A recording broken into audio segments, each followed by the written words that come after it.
आदरणीय पत्रकार समूह से जितने भी पत्रकार साथी मेरे आए हैं यहाँ पधारने पर आप सबका स्वागत करता हूँ। और जितने भी दर्शकगण मेरे सम्मानित मतदाता आपके चैनलों के माध्यम से इस प्रोग्राम को देखते हैं, सबको हाथ जोड़कर प्रणाम। आज आदरणीय साथियों को पत्रकार वार्ता करने के लिए इसलिए बुलाया, आपको कष्ट दिया कि पिछले दिनों एक याचिका दायर की थी चुनाव आयोग को फर्जी जानकारी देना, और माननीय विधायक महोदय ने कोई सबूत पेश करने के बजाय, अपनी सफाई देने के बजाय लिपापोती करते हुए दिखाई दिए। और डॉक्टर किसी को एसपी कह दे, किसी को डीसी कह दे, दुलीचंद नाम हो डीसी कह देंगे, जेपी नाम हो, सतप्रकाश नाम हो उसको एसपी कह देंगे, कोड नेम में कहते हैं गांव में। लेकिन पूरे विधानसभा क्षेत्र और प्रदेश के अंदर अपने पोस्टर खुद लगवाना और अपनी पीठ आप थपथपाना, ये किसी और ने नहीं बोला था, बल्कि उन्होंने बादली विधानसभा की डॉक्टर लगाकर धूल झोंकने की कोशिश की थी। और जनाब कह रहे थे मैं पागलों का इलाज करता हूं। बहुत अच्छी बात है, डॉक्टर एक सम्मानजनक पद है, सम्मानजनक व्यक्तित्व होते हैं, और कई बार तो भगवान का रूप सिद्ध होते हैं समय पर जब इलाज कर देते हैं तो, और बहुत से लोगों की जान भी बचाते हैं। लेकिन इस तरह के जो झोला छाप डॉक्टर होते हैं वो स्वस्थ सेवाएं देने के नाम पर लोगों के जीवन से खिलवाड़ करते हैं, लोगों की जिंदगियों से खिलवाड़ करते हैं, और अपने निजी स्वार्थों के लिए, चंद पैसों के लिए जनता को और अत्यधिक स्वास्थ्य उनके से खिलवाड़ करने का काम करते हैं। खैर छोड़िए, वो कह रहे हैं कि मैं ऐसे लोगों के मुंह नहीं लगना चाहता, हम भी नहीं चाहते ऐसे लोगों के मुंह लगना, लेकिन हमारा दायित्व व्यक्तिगत कोई न द्वेष है न कोई दुर्भावना है। राजनीतिक आधार पर जिस तरह के हथकंडे स्टंट इन्होंने अपनाए थे और बादल हल्के की आंखों में धूल झोंकने की कोशिश की थी, आज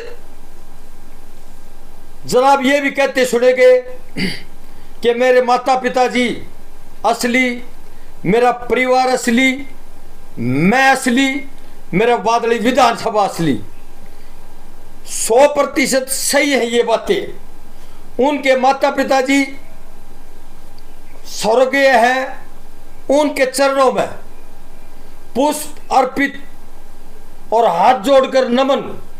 इनके पिताजी समाज सेवक थे, महान व्यक्तित्व के धनी थे, और इनके माताजी भी लक्ष्मी स्वरूप थी।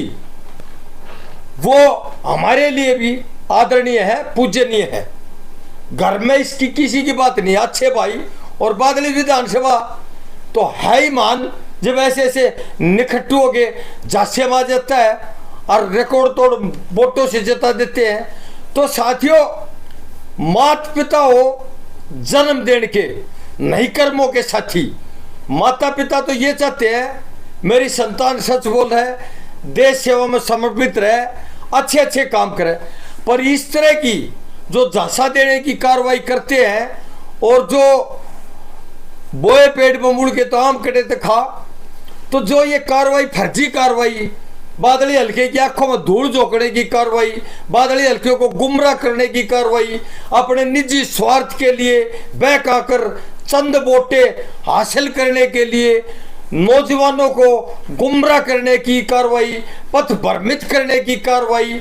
तो मैं तो ये कहना चाहूंगा कि किंतु परंतु इधर उधर की बात ना कर, पहले ये बता कारवा कैसे टूटा। ये 12वीं की जो जानकारी है वो मैंने आपको दे दिया। क्लैरिकल मिस्टेक नहीं, बल्कि शब्दों में भी, अंकों में भी जो शपथ पत्र दिया जाता है वो स्थापित किया जाता है, और वकील भाई बुद्धिमान प्रकोष्ठ के होते हैं, आदरणीय हैं। वकील भाई को जो भी उम्मीदवार होगा, चाहे आप हो या मैं, चाहे अन्य कोई हो, या स्वयं भाई साहब रहे हो, जो वकील साहब को हम जानकारी देंगे वो वकील साहब नहीं लिखते, वकील साहब टाइप वाले के पास भेजते हैं चिट्ठी बना के, और वो टाइप वाला उसको टाइप करके देता है, फिर स्वयं वकील साहब पढ़ते हैं, और जो भी उम्मीदवार होगा, पंचायत मेंबर से लेकर लोकसभा तक का हो, चाहे एमएलए का हो, जिला परिषद का हो, सरपंची का हो, ब्लॉक समिति का हो, वो सब उसको पढ़ के सुनाया जाता है, और फिर वो हाँ कहता है। उसमें हार ना भी लिख रखा है, और इसमें तो अंकों में, शब्दों में, दोनों में लिख रखा है।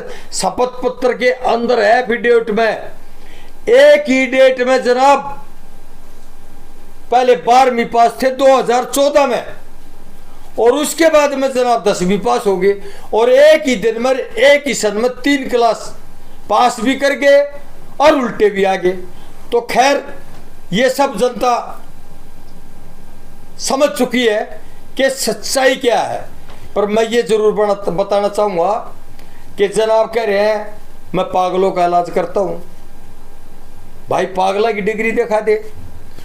परिवार वालों ने लिया, पूजनीय माता पिता का भी जिक्र कर दिया, बादली हल्के का भी कर दिया, हमारे लिए भी वे पूजनीय हैं, भगवान उनके चरणों में पुष्प अर्पित भी करते हैं।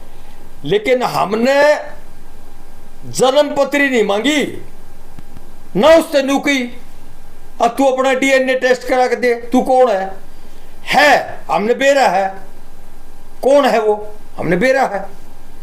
हमने तो उससे ना जन्म पत्री मांगी, 12वीं की सनद मांगी है, और डॉक्टरी की डिग्री, वो कह रहे थे डिग्री डिग्री डिग्री कह रहे हैं, और डिग्री नहीं होती, स्कूल के अंदर डिग्री होती है नहीं, ये सबको पता है। हम झूठ साच ना बोलते, हम तो स्पष्ट कहो 10वीं पहला, बाद में प्राइवेट तक कर ली, काम चलाऊ, और वो अभी जब कर ली जब बीजेपी की सरकार ने सरपंच भाइयों पर कंपलसरी कर दी 10वीं पास, तो मक्का कदे एमएलए पर लागू ना कर दे, ना तो मन करने की भी जरूरत ना थी, काम चल रहा था। फिर 4 भाइयों ने आप जिसे सलाह दी कि जी आप भी 10वीं पास कर लो, मैंने भी 10वीं पास कर ली। तो आज गुमराह करने की बजाय सही जानकारी दे, और किसी और को, परिवार के सदस्य आदरणीयों को कोई जिक्र नहीं है, और ना व्यक्तिगत उससे कोई बात है, सिर्फ और सिर्फ हमारे को कह रहा नकार दिया, पिता पुत्र दोनों इकट्ठे नकार दिए थे। भाई हम तो गरीब घर के बालका, जनता के रहमो करम पर राजनीति करा, वे मेहरबान है तो कर लेंगे, भाई नाराज है तो घर बैठे हैं, कोई तकलीफ नहीं। पर मैं ये जरूर बताना चाहता हूँ साथियों को कि ये प्रजातंत्र है, इसमें ना कोई सीट और ना कोई राजगद्दी, ना सत्ता, किसी की जागीर और बपोती नहीं है, दादालाई नहीं है, उतार चढ़ाव चलते रहते हैं। और हम भी भरोसे के साथ कहते हैं कि अगर इतना बड़ा लीडर है ना, तो देख इस्तीफा निर्दलीय चुनाव लड़के देख ले, एक वोट से भी पीछे रह गया था, आजीवन उसकी गुलामी कराएंगे, जुक्ति पालिश कराएं, राजनीति की बात नहीं कराएंगे। समय है, ये उतार चढ़ाव, मेरे तो आका ही मारे दुश्मन है। और प्रदर्शन भी कमजोर कैसे रहा कि 2 मेरा गांव है लाडपुर, बादली मेरे लाडपुर में कोई अंतर नहीं, 2 मेरे भाई जो जिनका मौलिक अधिकार था प्रजातंत्र प्रणाली में, दरियापुर में टिकट, लाडपुर में टिकट थे, और 5 टिकट मेरे खुद के गांव में। हमारी भाभी चौधरी धीरपाल सिंह की धर्मपत्नी, भाई विजेंद्र माजरा, नार सिंह, रतिराम और नरेश प्रधान, 5, 2 इंडिपेंडेंट और 3 टिकट बादली में, और 2 टिकट मेरे लाडपुर में। तो ठीक है, पार्टी ने धोखा कर दिया, पार्टी ने बहुत बड़ा मेरी पीठ में खंजर घोंपने का काम किया, पर दादालाई थोड़ी है। जो भाइयों ने अवसर दिया उनका बारंबार आभारी हूं, 7 जन्म भी लेकर उनकी सेवा करूं तो उनका भार नहीं उतर सकता। रही इस तरह की बातें कर रहे हैं भाईचारा बिगाड़ने की। हमने भाईचारा जोड़ना सीखा है। जब आदमी पद पर होता है तो छोटी मोटी कुत्ता मर जाओगे बाहर ने आकर डालिया जाग रहा है, इस तरह के आरोप प्रत्यारोप लगते रहते हैं। पर मैं ये भली बात बताना चाहता हूँ, मैं कुवैतकार सऊदी अरब का नहीं हूँ, बादली का हूँ। और बादली भाइयों की मेहरबानी से आगे बढ़िया, और आज फिर भाई मेहरबान है मेरे ऊपर, जिधर जा रहा हूँ मैं राम राम करूँ ना सिरपा हाथ उस तब अंदाजा हो जाएगा मेरे भाई मेहरबान है। मेरे दादा का नाम था मोलड़ और मेरे बाप का नाम था रामनड़, जिसने 35 साल तक किसान आयोग का, हरियाणा किसान आयोग का चौधरी देवीलाल ने मेंबर बना था। और साथ ही क्या उनकी दरखास्त 3 पीढ़ी में, साथ ही क्या उनकी दरखास्त भी अगर हमारे खिलाफ कोई होगी, मेरे बाप की, मेरे दादा के कार्यकाल से आगे का तो किसी ने पता क्या हो गया। तो अगर कोई साथ ही क्या उनकी दरखास्त की भी नकल ले आके दे देगा तो जिंदगी में राजनीति करने का नाम नहीं लूंगा। रही बात जिस तरह पैसा जाता है ना, तो वहां थोड़ा उफान भी आता है, नौजवान थोड़ी हवाबाजी में भी आते हैं। ये प्रकृति का नियम है, मेरे घर का मेरे हल्के का ना है। तो आज जिस तरह से जनाब हरिश्चंद्र बनने का रोल कर रहे हैं, हरिश्चंद्र बनने की डोंग कर रहे हैं, हरिश्चंद्र बनने के दमगजे भर रहे हैं, तो ये बादली विधानसभा पूरी जीवनी जाना है। मैंने बताया था जिक्र ना करे जनाब ने पाटोदी से, वो भी मैं लेकर के लाऊंगा और सबूत पेश करूंगा आपके सामने। जनाब ने फार्म भरा था जिला परिषद का, तो जब सरपंच मेंबर पंचायत पर 2 बच्चों की कंडीशन लागू हो गई थी, ये भी हमारे बच्चे हैं, अजीज हैं, भगवान उनकी लंबी आयु और अच्छे पढ़े लिखे अच्छे सबल और सक्षम नागरिक बने। लेकिन जनाब ने वहां भी फ्रॉड किया था, 2 बच्चे भर के चुनाव लड़ा था, 3 बच्चे नहीं भरे थे। तो ये कुछ लोगों की फितरत होती है। पर मैं ये कहना चाहूंगा कि कोई आप ना डॉक्टरी का ना 12वीं का, और जनाब जो कह रहे थे degree degree degree degree doctor की तो होती है डिग्री, जो उसने स्वीकार करा कि मैं पागलों का इलाज करने का डॉक्टर हूं, तो वो पागलों का इलाज पागल वाले डॉक्टर की दिखा दे भाई है तो। और भाई झूठ का है सागर बनाना है, बादल हल्के को स्थापित करना है, तो बोल जितनी, कोई किसी पर कुछ थोड़ी लगा सके। आजम खान का लड़का, मैंने 2 डिग्री की जो 2 बात करी थी 2-3 बार रिपीट हुई थी। अब्दुल खान उत्तर प्रदेश राम सुवार विधानसभा से एमएलए था, एडवोकेट की नकली डिग्री दी थी उसने अलीगढ़ की, और उसके पिताजी पर तक केस बने थे, लेकिन उस डिग्री के मामले में वो लंबे समय तक जेल में रहा। जितेंद्र तोमर दिल्ली सरकार का लॉ मिनिस्टर आप पार्टी का, उसने भी एडवोकेट की नकली डिग्री दी थी। जिस तरह जनाब ने 12वीं डॉक्टर का नकली प्रचार प्रसार किया है, उसको भी जेल हुई और घसीट कर ले गए ऑफिस से। और दूसरा पटेल एजुकेशन मंत्री गुजरात सरकार के, वो तो रूलिंग पार्टी है भाजपा की, उसके ऊपर केस दर्ज हुआ है, जेल में गए, जमानत पाए हैं फर्जी जानकारी देने का। और रही एक बात और उठाई थी जनाब ने कि 2000 में के फार्म भरा था। भाई मैं झूठ साच के कारखाने देखो, महाराजा पटियाला का छोरा देखा बोने, अपर दाल रोटी का गुजारा, बाप फौज में सूबेदार से रिटायर हो गया, वहीं से सेलेक्ट हो गया था, फोरमैन लग गया आसाम बिजली विभाग में, और एसडीओ रिटायर होया। भाई बड्डा दयानंद नाम है, कैप्टन है। दूसरा भाई रेलवे में इंस्पेक्टर से रिटायर हो रहा है। तीसरा भाई डीडीए में था, 12 साल तक सपोर्ट्स कोटे थे, अपने क्षेत्र का हमने नाम रोशन किया है। जितनी शील्ड सनंद हम जीत कर ले रहे हैं, शायद कोई एक गांव या एक गांव से इतने इंडिया की टीम में और हरियाणा प्रदेश में कोई नहीं ले रहा होगा। पहले जब इतनी मूलभूत सुविधाएं खिलाड़ियों को लिए होती नहीं थी, 3 रुपए मिलते थे, घर से भी ले जाते थे, जब भी कम पड़ जाते थे, फर्श पर दरी बिछा कर लुटाते थे खिलाड़ियों को। आज भगवान की दया से देश में भी आधुनिकता आई है और खिलाड़ियों के लिए जो सम्मान दिया जा रहा है और जो मूलभूत सुविधाएं दी जा रही है, तो आज उसका परिणाम भी दिख रहा है। चाहे किसी राज्य की सरकार हो, समूचे भारत के अंदर आज खिलाड़ियों का जो सम्मान हो रहा है वो आदरणीय है, और ज्यादा होना चाहिए, और ज्यादा उत्साहवर्धक योजनाएं लेकर आनी चाहिए। तो रही निजी स्टेटस की बात है, तो वो तो भाई साहब मेरा गांव गवांड है, मैं कहता बाहर दूसरे एरिया में जाकर राजनीति थोड़ी कर रहा हूँ, वो बता देंगे। बाकी अपनी पीठ आप थपता वो भाई पाली आदमी थे, भैया की मेहरबानी थे, कर्जा भी सर पे हो रहा था, इस बात में कोई दोरा नहीं।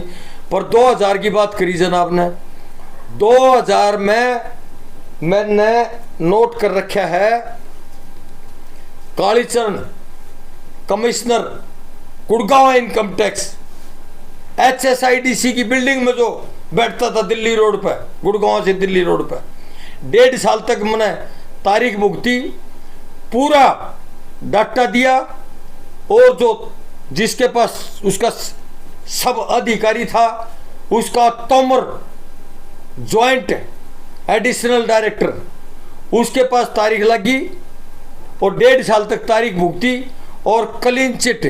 और को संदेह है तो एक नहीं 100 बार कार्रवाई कर, पहले इसने मेरे पर कार्रवाई की थी इनकम टैक्स विभाग गुड़गांव, जिसकी मैंने 1.5 साल तारीख भुगती और क्लीन चिट मिली है, और मैंने बता दिया कौन सा कार्यालय है, और फिर बता दूंगा, और बहुत जानकारी ले लो। और सीए मेरा झाझर में बैठा है, कॉपी चाहिए तो वो काट के दे देगा, कोई से भाई ने चाहिए तो मैं ले आके दे दूंगा। आज मैं ये बताना चाहता हूं कि कोई बात करनी है तो सबूत के आधार पर करो, और नहीं तो जुबानी जंग नहीं, न्यायालय में मिलेंगे, आप अपनी सफाई देना, हम अपनी बात पेश करेंगे, आप अपनी बात करें, वकीलों के बीच में बात चलेगी।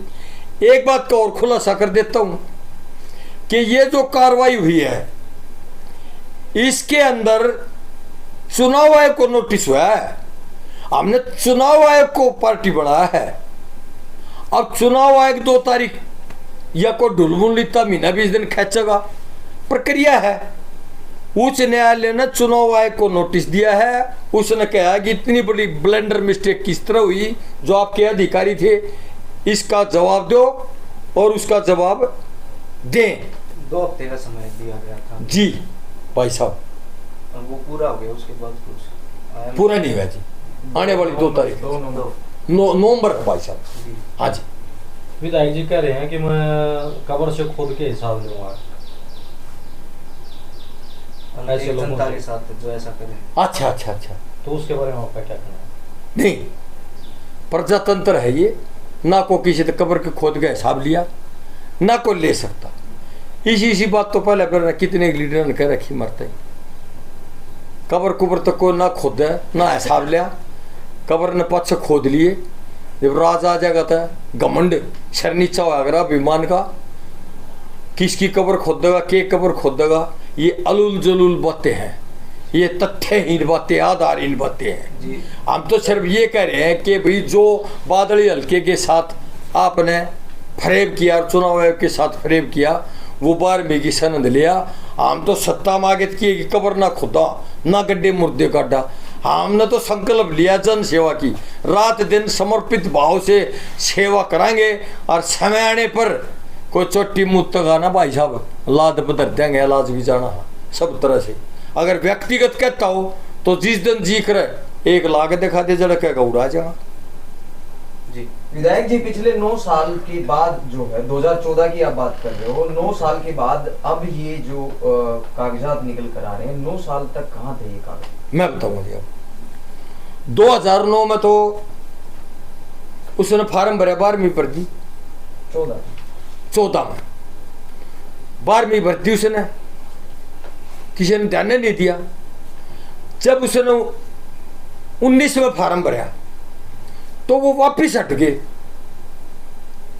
10वीं कर दी उन्होंने। तो फिर संदेह हुआ यार ये आदमी 92 में 10वीं कर रहा है, 92 में कर रहा है, एक दिन में एक साल में 3 क्लास पास कर गया। यो तो पीटी उषा तो भी तेज बाज लिया, इसका तो कोई मुकाबला है नहीं, इसकी तो जानकारी लेनी चाहिए। फिर हम जानकारी हासिल की हमने, तो वो तथ्यों के आधार पर ठोस सबूत मिले। अब जिस तरह पत्रकार महोदय ने सवाल किया, भाई आप कहाँ थे, मैं यही था भाई, मैं गया तो उन्होंने कहा जी आपने चुनाव लड़ा, मगर ना ले, फिर कोई बात नहीं, इसका कोई बेनिफिट मिल लगा तो सेकंड रहने वाले को मिल लगा। आपने अगर हल्के को और न्यायालय को अवगत ही करना है तो थोड़ा टाइम रुको, ताकि वो जो ब्लंडर कर रहा है, वो जो गुमराह कर रहा है, जो नौजवानों को पथ भ्रमित कर रहा है, जो नौजवानों को सबजबाग दिखा रहा है, तो उससे पर्दा उठ जाएगा और इस आदमी की हकीकत का जनता को पता चल जाएगा। नहीं तो ये कहेगा कि जी मैं तो विपक्ष में तो बैठा हूँ, एमएलए तो एमएलए हो, खुद में पावर हो, अगर दम हो तो काम करा ले, किसी की ताकत नहीं होती, स्वयं जाकर कोशिश करेगा काम न रोके। अरे एक दूसरे जो व्यक्तिगत प्रयास किए जाते हैं ना, तो कोई किसी पार्टी का नेता होता है, मंच की लड़ाई होती है, व्यक्तिगत बैर रखते ही नहीं जी। जिस तरह से कट्ठे कॉफी पीवे। एक सेकंड पत्रकार मोदी, तो ये मैंने इसलिए डिले कराया कि इसको 4 साल का फुल अवसर मिल जाए कि भी कुछ करके दिखाएगा या नहीं। पर झूठ का सागर उगलता रहा। फिर लास्ट समय में 4 साल पूरे, अक्टूबर में चुनाव हुआ था, इसको पूरे 4 साल का समय दिया, अब कुछ करे ही ना, बरगलाने पे लगे रहा जनता को, तो फिर हमने कार्रवाई की है। ये कागज इसलिए सुरक्षित रखे। जी बोल रहे थे कि 4 साल से सुनता रहे हम ये बातें, तो और अब है जो उप मुख्यमंत्री घोषणा हुई उससे भी ज्यादा असर पड़ रहा है। उप मुख्यमंत्री बनाने के लिए जो कहा गया है कि इस बार जो ब्राह्मण समाज से उप मुख्यमंत्री होगा, उसके बाद उप मुख्यमंत्री क्यों होगा? ब्राह्मण समाज, पहली बात तो मैं जातिवाद की बात नहीं करता जी। मैंने पहले भी आग्रह किया था, इस तरह के सवाल ना ही करो, मेरे भाई हो, मैं आपका भाई हूँ तो अच्छा है। और अब आपने कर भी दिया, तो उप मुख्यमंत्री मैं चौधरी भूपेंद्र सिंह हुड्डा के साथ 30 साल तक काम किया है। आप नोट कर लो, मीडिया वाले हो, हर बात से परिचित हो आप। जब दुष्यंत चौटाला बीजेपी को समर्थन दिया और हुड्डा साहब को नहीं दिया, तो जब बताया जी वो उप मुख्यमंत्री बन गया, तो उनका स्टेटमेंट है चौधरी भूपेंद्र सिंह हुड्डा का कि ये असंवैधानिक पद है, कुछ नहीं होता डिप्टी सीएम। तो मैं भी ये कहना चाहता हूं, अगर कोई समाज, पहली बात तो जात पात की राजनीति करनी नहीं चाहिए, योग्यता के आधार पर पद मिलने चाहिए, क्वालिफिकेशन के आधार पर, जो मास्टर वर्ग से हो, प्रोफेसर वर्ग से हो, लेक्चरर वर्ग से हो। लेकिन मैं ये कड़वा सच बता रहा हूं आपको, योग्यता के आधार पर कभी पद नहीं दिए जाते, कभी मंत्री नहीं बनाए जाते, कोई भी सरकार हो, चाहे किसी भी पार्टी की हो। चाटुकारिता, चापलूसी, और जो नेता सीएम बन जाता है उसकी चाहे झूठी करो वफादारी जो सिद्ध करते हैं, चाहे मेरे जैसे गुट्ठा टेक हो, उनको मंत्री बनाया जाता है। उन डिपार्टमेंटों से उनका कोई सरोकार नहीं। रिमोट कंट्रोल फिर भी सीएम के जो परिवार के सदस्य या खुद मुख्यमंत्री होता है, उसकी जो कार्यशैली है और जो उसके कारंदे हैं उनके हाथ में होता है। लेकिन फिर भी मंत्री बहुत कुछ जिसने करना है वो कर जाते हैं। जिस समय कांग्रेस में आप विधायक थे, उस समय चंद्रमोहन को उप मुख्यमंत्री बनाया गया, तो ऐसे समय दैनिक पद कैसे हुआ जब हुड्डा सरकार के दौरान हाँ उनको बनाया गया? वो तो हुड्डा साहब बताओ जी, मैं क्या बताऊं? आप मैं तो जो उन्होंने स्टेटमेंट दी, कांग्रेस में थे ना उस हुड्डा साहब ने जो स्टेटमेंट दी, मैं इसलिए उनका थोड़ी सा किसी ने हटाऊं और बनाऊं। मैं तो सिर्फ एमएलए था, यहाँ तक सीमित था। अभी मेरे हल्के का भला हो, इंडिपेंडेंट विधायक था, किसी जो रूलिंग पार्टी के एमएलए हैं, चाहे विकास की बात हो, चाहे नौकरियों की बात हो, चाहे कोई भी बात हो, उसमें किसी तो पीछे ना रहूं। और जनाब ये भी कहते सुने गए थे, अभी बादली हल्के में क्या होया, एम्स बढ़िया, बादली कॉलेज हमारे भाई ने प्रयास करे थे, 10-12 साल से हम पढ़ा था, एक भी 4 लाइन रोड और डबल रोड नहीं था। 7 से 8 ITI बनी, 18 स्कूलों को अपग्रेड करवाया। भारत के कपड़े के ऊपर मोहर लगी जापान की, जय बोलो बेईमान की। HRDF Haryana rural development fund ruling party के MLA बांटते हैं, लेकिन शक्तियों का दुरुपयोग हुआ तो MLA क्या करेगा? मैं उस सरकार का भी न्यांग था नहीं था, वह व्यक्ति विशेषण कर दिए हुए घर का खजाना थोड़ी था, सरकार का खजाना था। और जो जिस हल्के में काम होया, जो जिस हल्के में विकास होया, उस MLA की भागीदारी है या नहीं है? प्रजातंत्र है ना। और MLA CM बनाते हैं, तो MLA ने जो CM बनाया और उस रूलिंग पार्टी में हिस्सेदारी होगी, जो काम होंगे, तो क्या उस MLA की भागीदारी नहीं है? या फिर वो MLA दूसरी पार्टी का हो या विपक्ष का हो तो उसकी ना भी माननी जाएगी। तो हमने तो इतिहास रचा है, आदर्श गांव बनवाए बादली में, पहले परली तरफ था, वहां ITI बनवाई, कॉलेज बनवाए, रोजगारों में किसी से पीछे नहीं रहा, डाटा काट के देख लो। तो हर पहलू पर, और फिर आज भी समर्पित भाव से जनता के प्रति आखिरी सांस तक जवाबदेही है और समर्पित भाव से सेवा करते रहेंगे। अब आप जो कठोर से कठोर प्रश्न हो ना, निष्पक्ष भाव से आप पूरे प्रदेश की, देश की जनता को समाचारों से परिचित करते हो, मेरे तभी पूर्ण अधिकार है। प्रायोजित प्रोग्राम नहीं, जो बैंकर से बैंकर प्रश्न हो वे पूछो कठोर से कठोर। और दादी, सबसे पहले तो आपने 9 साल की देरी के पश्चात जो है ये सवाल, 9 साल की देरी नहीं, 4 साल की। 2014 की बात थी, उसके पश्चात ये मामला जाता है चुनाव आयोग के खिलाफ, आपने जो है याचिका दायर की है। तो बार बार फिर कुलदीप वत्स को आप जो प्रेस कॉन्फ्रेंस करके क्यों, मतलब बार बार ये कहने पे मजबूर कर रहे हैं कि वो कैमरे के सामने आए या फिर इस तरह का जो है सबूत दे? मैं नहीं कर रहा, वो सही है। सुनिए जी, मैं नहीं कह रहा। चुनाव आयोग को पार्टी बनाया है, गलत जानकारी हमारे विधायक ने दी थी, तो उसका तो जिक्र आप चाहोगे ना चाहोगे जब भी आ जाएगा, स्वाभाविक सी बात है। वो तो आएगा जिसके नाम पर कार्रवाई होगी, जिसने फर्जी जानकारी दी। और